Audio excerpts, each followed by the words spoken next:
तर लास्ट लेक्चरला आपण काय स्टडी केलं होतं, हाफ वेव्ह रेक्टिफायर आणि फुल वेव्ह रेक्टिफायर. तर लास्ट टाइम आपण हाफ वेव्ह रेक्टिफायर स्टडी केलेला होता. हाफ वेव्ह रेक्टिफायर मध्ये किती डायोड यूज केले जातात, थोडा सारांश आपण याचा बघूया. ओके, किती डायोड यूज केले जातात हाफ वेव्ह रेक्टिफायर प्रोड्यूस करण्यासाठी? Okay, there is a single diode. Okay, there is a single diode. आणि याला हाफ वेव्ह रेक्टिफायर का म्हटलं जातं? Because it rectifies only half wave, only half wave rectified. Okay, and therefore it is called as half wave rectifier. Okay, आता half wave rectifier से related काही important फॉर्म्युले येतात आहेत. इम्पॉर्टंट फॉर्म्युले, आणखी काही महत्वाचे कन्सेप्ट. ओके, आता फ्रिक्वेन्सी ऑफ इनपुट, आणखी एक महत्वाची गोष्ट हाफ वेव्ह रेक्टिफायर से रिलेटेड. फ्रिक्वेन्सी ऑफ जर इनपुट एफ असेल तर हाफ वेव्ह रेक्टिफायरची आउटपुटची फ्रिक्वेन्सी काय असेल? इनपुट फ्रिक्वेन्सी एफ असेल तर देन आउटपुट फ्रिक्वेन्सी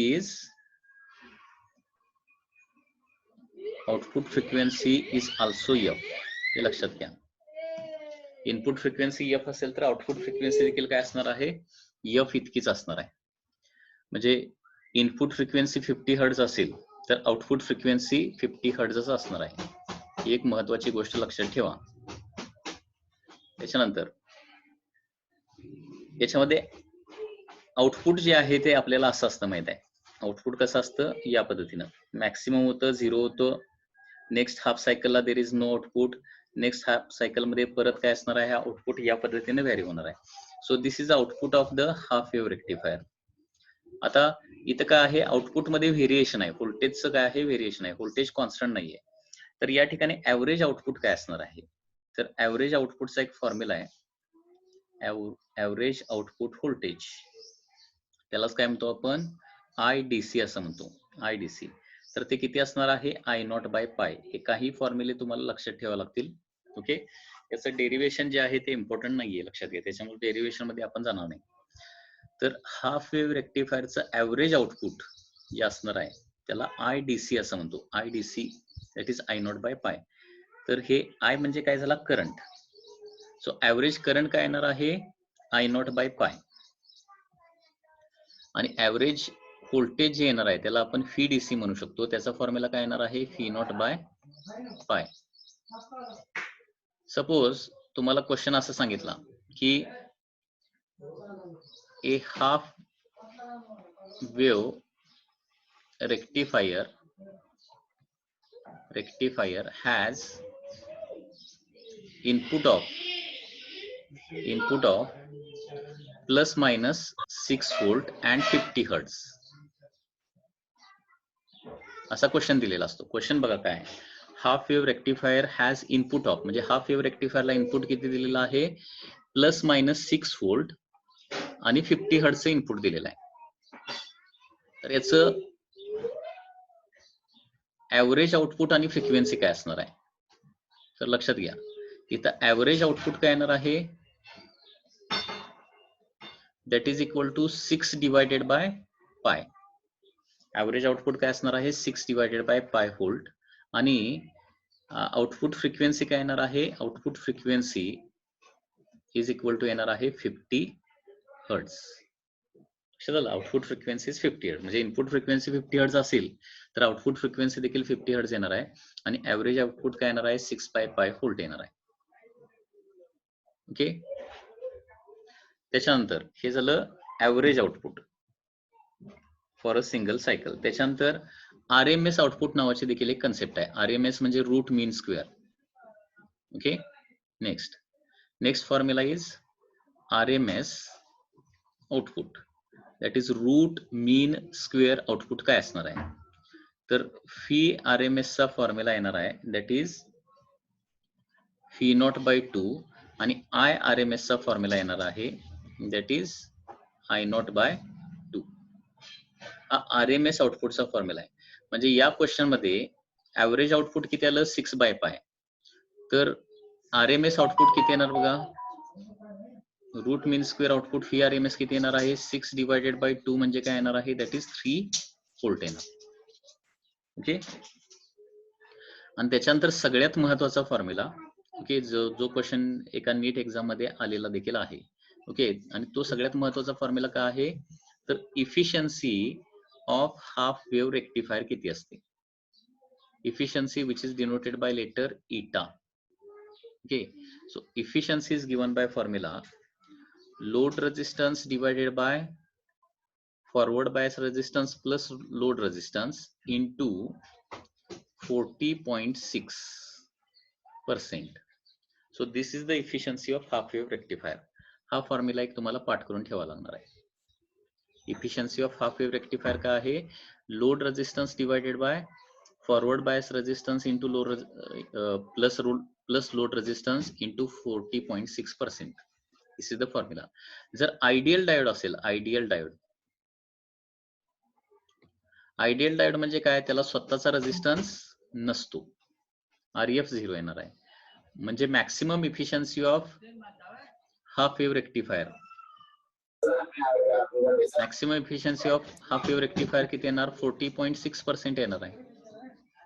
म्हणजे हाफ वेव्ह रेक्टिफायरची इफिशियन्सी किती असते, मॅक्सिमम 40.6 असते. लक्षात घ्या, कधी आयडियल डायोड म्हणजे RF ची व्हॅल्यू 0 असेल तर. हे बघा, RF 0 झाला तर RL डिवायडेड बाय RL राहणार ना, RL बाय RL म्हणजे काय येणार, 1 येणार. So efficiency of half wave rectifier किती येणार आहे, 40.60 येणार आहे. This is the maximum efficiency. आणि डायोडला जर स्वतःचा रेजिस्टन्स काहीतरी असेल तर त्याला RF म्हणतो, फॉरवर्ड बायस रेजिस्टन्स असं म्हणतो आपण त्याला. फॉरवर्ड बायस रेजिस्टन्स जर दिलेला असेल तर ती इफिशियन्सी काय होणार, मग थोडीशी कमी होणार आहे. तर हे इम्पॉर्टंट कन्सेप्ट जे आहे ते हाफ वेव्ह रेक्टिफायर से related MCQ point of view किंवा numerical point of view, okay, NEET point of view लक्षात ठेवा. तर पुन्हा एकदा बघा काय काय लिहिलेलं आहे. In half wave rectifier, okay, single diode is used, एकच डायोड असतो. हाफ वेव्ह रेक्टिफायर याला काय म्हटलं जातं, कारण फुल वेव्हचं काय केलं जाते, त्याच्यामधली हाफ वेव्हच रिप्रोड्यूस केली जाते. त्याचबरोबर इनपुटची फ्रिक्वेन्सी F असेल तर आउटपुटची फ्रिक्वेन्सी देखील काय येते, F इतकीच घेते. त्याच्यानंतर आउटपुट फॉर्म जो आहे तो या पद्धतीने असणार आहे. So half wave form, after that there is no wave, half wave, no wave and so on. Average output काय असणार आहे इथं, त्याला IDC किंवा VDC असं म्हणतो. ते किती असणार आहे, I0 बाय पाय किंवा V0 बाय पाय. इथे एक एक्झाम्पल दिलेलं आहे. A half wave rectifier has input of, half wave रेक्टिफायरला इनपुट किती दिलेला आहे, plus minus 6 volt and 50 hertz. Plus minus 6 volt and 50 hertz असेल तर ऍव्हरेज आउटपुट काय येणार आहे, 6 बाय पाय व्होल्ट आणि आउटपुट फ्रिक्वेन्सी येणार आहे 50 हर्ट्ज. RMS म्हणजे रूट मीन स्क्वेअर आउटपुटचा फॉर्म्युला आहे, दॅट इज V0 बाय 2 किंवा I0 बाय 2. तर याच प्रॉब्लेम मध्ये RMS आउटपुट होणार आहे 6 बाय 2 म्हणजे 3 व्होल्ट येणार आहे. आणि efficiency of half wave rectifier किती येणार बघा. इफिशियन्सी हा एक इम्पॉर्टंट, खूप इम्पॉर्टंट फॉर्म्युला आहे, लक्षात घ्या. Efficiency of half wave rectifier is given bye formula load resistance, म्हणजे त्या डायोडला जोडलेला जो लोड रेजिस्टन्स असणार आहे, that total load resistance divided by diode resistance plus load resistance. Okay, so small RF म्हणजे काय आहे, डायोडचा रेजिस्टन्स आहे. Okay, RF plus RL into 40.6. मग आयडियल डायोड जर असेल, आयडियल डायोड असेल तर फॉरवर्ड बायस रेजिस्टन्स किती असतो, 0 असतो. आणि फॉरवर्ड बायस रेजिस्टन्स 0 असेल तर काय होणार, RL बाय RL म्हणजे 1 येणार. So maximum efficiency of half wave rectifier काय येणार आहे, 40.6% येणार आहे मॅक्सिमम इफिशियन्सी.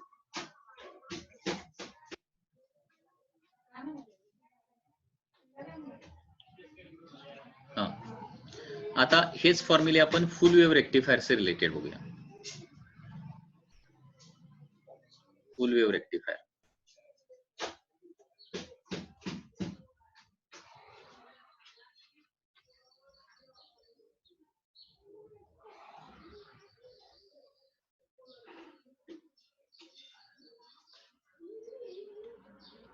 फुल वेव्ह रेक्टिफायर, फुल वेव्ह रेक्टिफायर. ओके, आता फुल वेव्ह रेक्टिफायर मध्ये किती डायोड्स यूज केले जातात. तर पहिली गोष्ट म्हणजे सेंटर टॅप रेक्टिफायर असेल, सेंटर टॅप जर असेल तर काय होणार आहे, देर आर 2 डायोड्स. ओके. आणि जर ब्रिज टाइप रेक्टिफायर असेल तर काय असणार आहे, 4 डायोड्स यूज केले जातात. Okay, 4 diodes. त्याच्यानंतर नेक्स्ट, याला फुल वेव्ह रेक्टिफायर का म्हटलं जातं, because it rectifies total wave. Okay, it rectify full wave and therefore it is called as full wave rectifier. आता नेक्स्ट महत्वाची कन्सेप्ट आहे, दॅट इज फ्रिक्वेन्सीचा पार्ट. फ्रिक्वेन्सी, जर इनपुट फ्रिक्वेन्सी जर एफ असेल तर आउटपुट फ्रिक्वेन्सी काय येणार इथं, ती सगळ्यात महत्वाची गोष्ट आहे. तर आउटपुट फ्रिक्वेन्सी असणार आहे 2f, हे लक्षात ठेवायचं. सो इनपुट फ्रिक्वेन्सी 50 हर्ट्ज असेल आणि ते फुल वेव्ह रेक्टिफायरला दिलेली असेल तर आउटपुट फ्रिक्वेन्सी आपल्याला किती मिळणार आहे, 100 हर्ट्ज मिळणार आहे. इनपुट 50 असेल तर आउटपुट 100 येणार.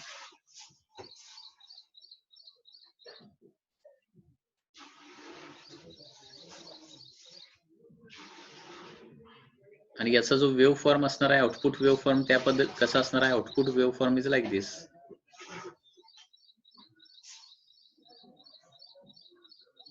फुल वेव्ह रेक्टिफाय केले जाते. So this is output wave form. Okay. आता या ठिकाणी ऍव्हरेज आउटपुट जे येणार आहे, ऍव्हरेज आउटपुट, ओके, त्यालाच काय म्हणतो आपण, IDC.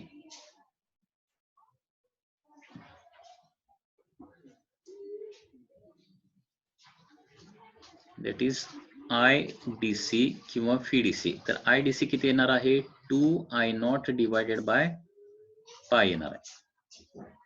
आणि FDC किती येणार आहे, that is 2V0 divided by पाय. म्हणजे हाफ वेव्ह रेक्टिफायरला ऍव्हरेज किती होतं, I0 बाय पाय किंवा V0 बाय पाय होतं. तेच काय झालेलं आहे, फक्त 2I0 बाय पाय किंवा 2V0 बाय पाय झालेला आहे. Okay, average output. त्याच्यानंतर RMS output, root mean square output जे असणार आहे ते किती असणार आहे, root mean square, that is पूर्वी किती होतं, I0 बाय 2 होतं ना, तर I0 बाय रूट 2 येतं किंवा V0 by root 2. I0 by root 2 आणि V0 बाय रूट 2. आणि सगळ्यात महत्वाची गोष्ट म्हणजे efficiency of the full wave rectifier. तोच फॉर्म्युला आहे. फॉर्म्युला पूर्वी काय होता तसंच आहे, RL divided bye RF plus RL into 81.6%. So this is the efficiency of the full wave rectifier.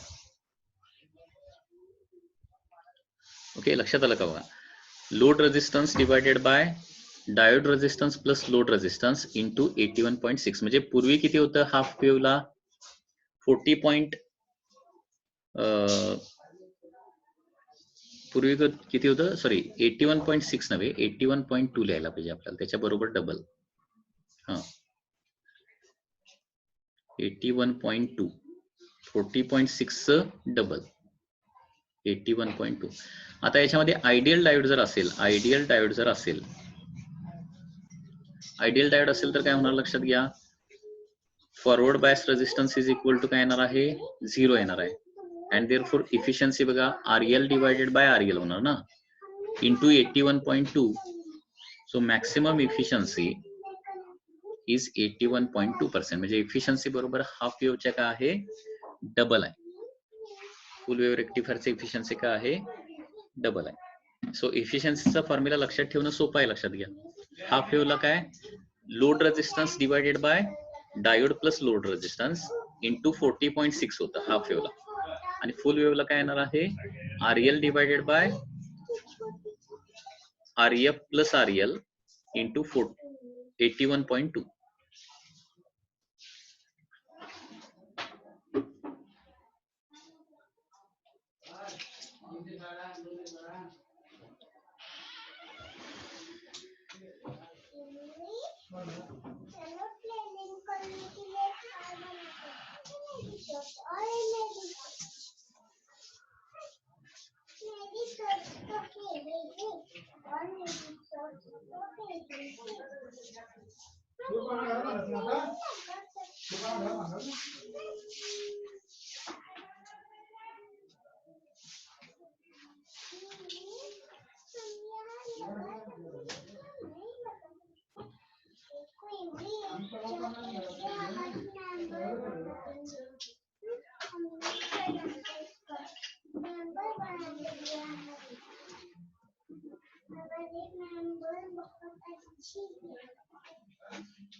आता या काही क्वेश्चनचे आन्सर सांगता येते का बघा.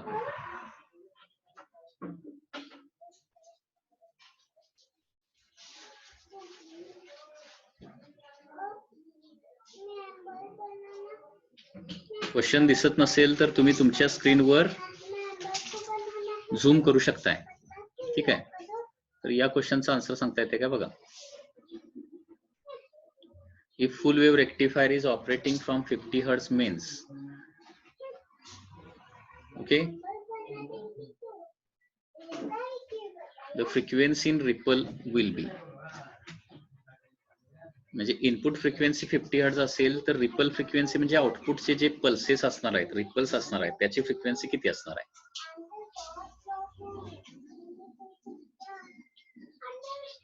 दिस is for full wave rectifier. Answer सांगा.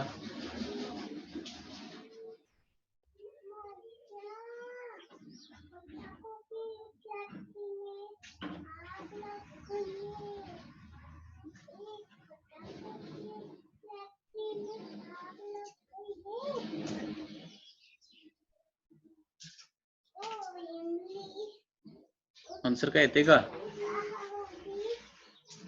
याचा आन्सर येणार आहे 100 हर्ट्ज, कारण हा फुल वेव्ह रेक्टिफायर आहे.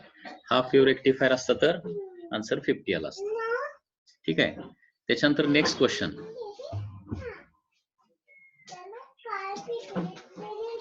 सगळ्यांना दिसते ना, स्क्रीन दिसते ना?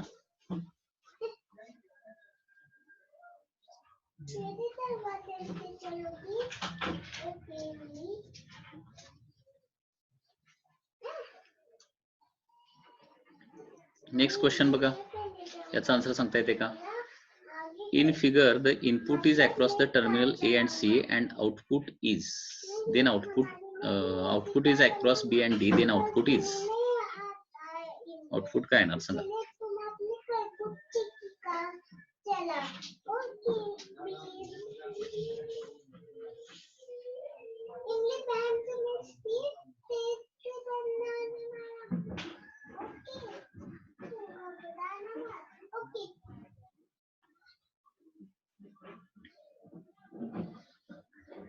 Input across terminal A and C.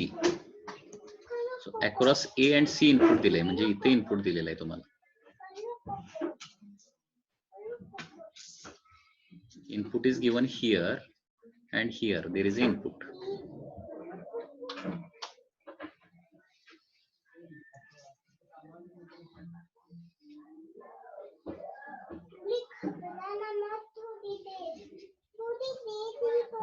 Answer काय सांगता येते का बघा.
बघा, इथं मी इनपुट दिलं असं या पद्धतीनं.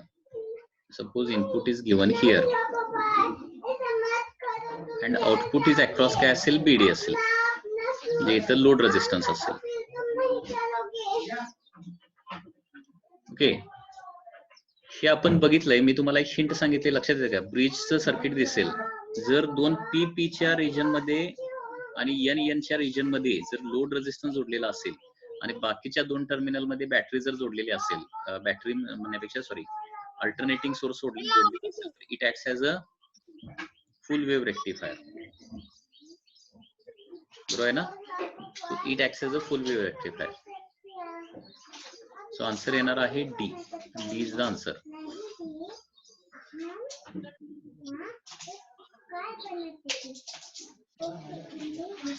ओके,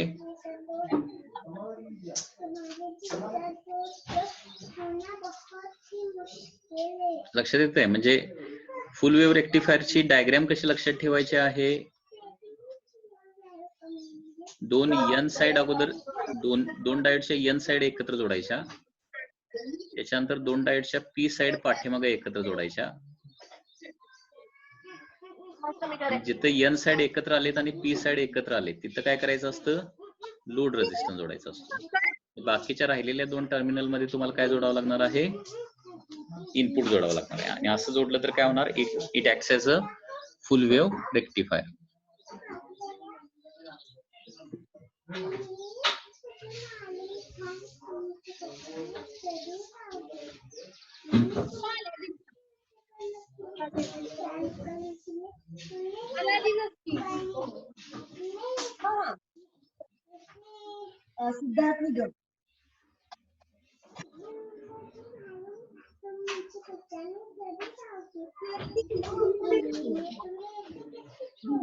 हा, आता याचा आन्सर सांगता येते का बघा?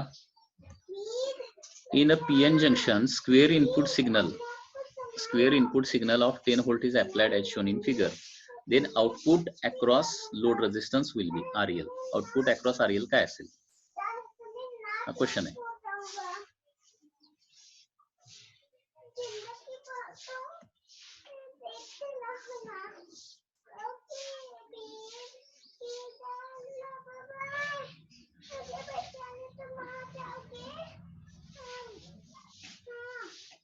आउटपुट अक्रॉस लोड रेझिस्टन्स काय येणार आता इथं?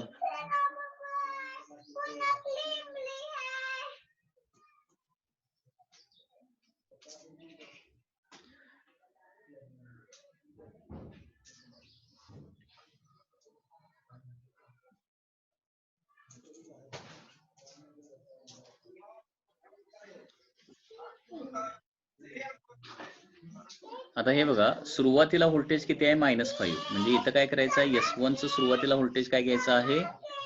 -5 घ्यायचं आहे. सपोज हे -5 घेतलं तर याचा अर्थ काय होणार? दिस डायोड इज रिव्हर्स बायस येणार. आणि डायोड जर रिव्हर्स बायस झाला तर इट डज नॉट कंडक्ट. म्हणजे काय येणार आहे? Initially only there is a plain line. ठीक आहे. -5 चं थोड्या वेळानं काय होणार आहे? +5 होणार आहे. आता हे +5 जर झालं,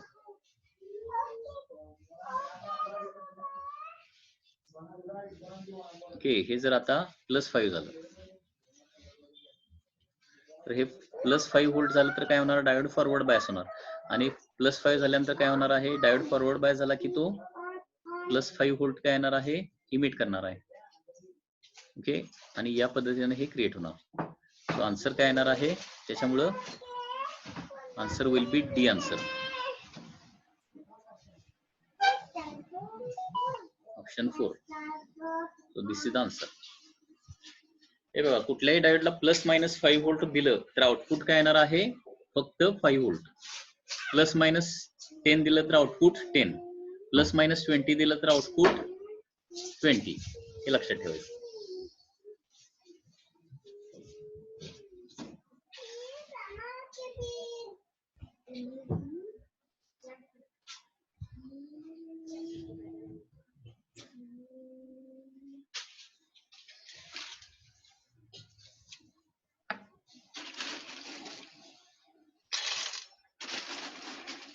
हा, तर नेक्स्ट आपण झीनर डायोड स्टडी करणार आहे. We are going to study the Zener diode.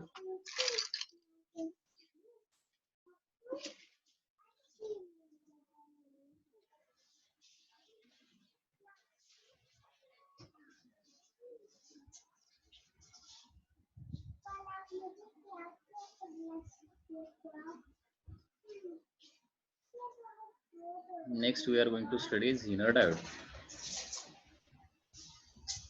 आता हा जो झीनर डायोड आहे तो कशासाठी वापरला जातो? Zener diode is used as a voltage regulator म्हणून वापरला जातो. Voltage regulator. आता झीनर डायोड म्हणजे एक्झॅक्टली काय असतं?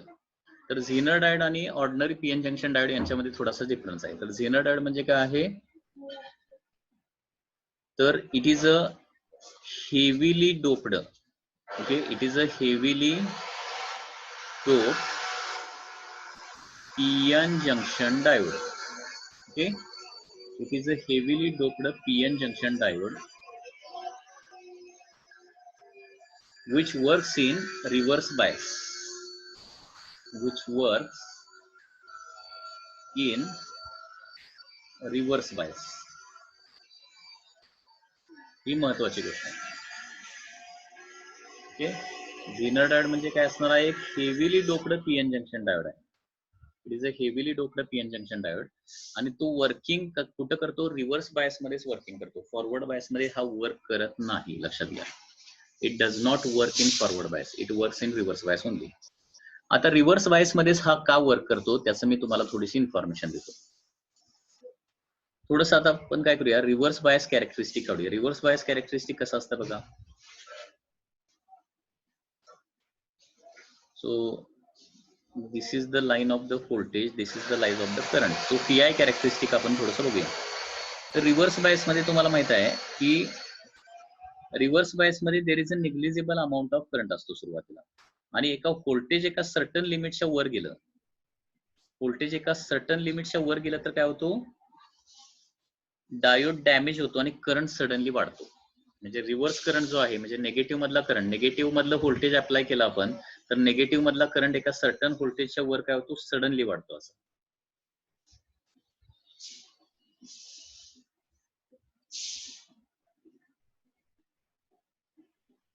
Suddenly increases voltage, current suddenly increases. आता हे जे ब्रेकडाऊन आहे याला काय म्हटलं जातं? अवेलँक ब्रेकडाऊन असं म्हटलं जातं. अवेलँक ब्रेकडाऊन. अवेलँक ब्रेकडाऊन म्हणजे काय होतं माहिती आहे ना? रिव्हर्स बायस मध्ये व्होल्टेज आपण वाढवत वाढवत वाढवत नेलं तर initially there is a negligible current. Negligible म्हणजे आपण झिरो करंट असं म्हणू शकतो. रिव्हर्स बायस मध्ये तो करंट फ्लो करत नाही. Initially there is a negligible current, परंतु व्होल्टेज एका सर्टन लिमिटच्या वर गेलं तर काय होतो? डायोड जो आहे तो ब्रेकडाऊन होतो, ओके, डॅमेज होतो आणि सडनली करंट जो आहे तो लार्ज अमाऊंट मध्ये वाढतो. ठीक आहे. आणि अवेलँक ब्रेकडाऊन मध्ये डॅमेज जो डायोड जो आहे तो कम्प्लिटली डॅमेज होतो, कम्प्लिटली डॅमेज. आता झीनर डायोड मध्ये हेवीली डोपिंग केलेलं असल्यामुळं, ओके, झीनर डायोड मध्ये हेवी डोपिंग केलेलं असल्यामुळं लक्षात घ्या काय होणार? ब्रेकडाऊन जे आहे ते लोअर व्होल्टेजलाच येतं, आणि लोअर व्होल्टेजला ब्रेकडाऊन झालं तर डायोड जो आहे तो बर्न होत नाही किंवा डॅमेज होत नाही. Okay, so this is the Zener breakdown. आणि हे जे ब्रेकडाऊन आहे त्याला काय म्हणायचं? अवेलँक.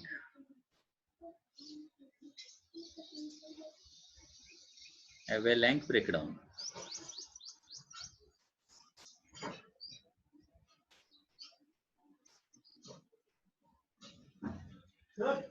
सो झीनर ब्रेकडाऊन आणि अवेलँक ब्रेकडाऊन या दोघांच्या मध्ये डिफरन्स काय आहे?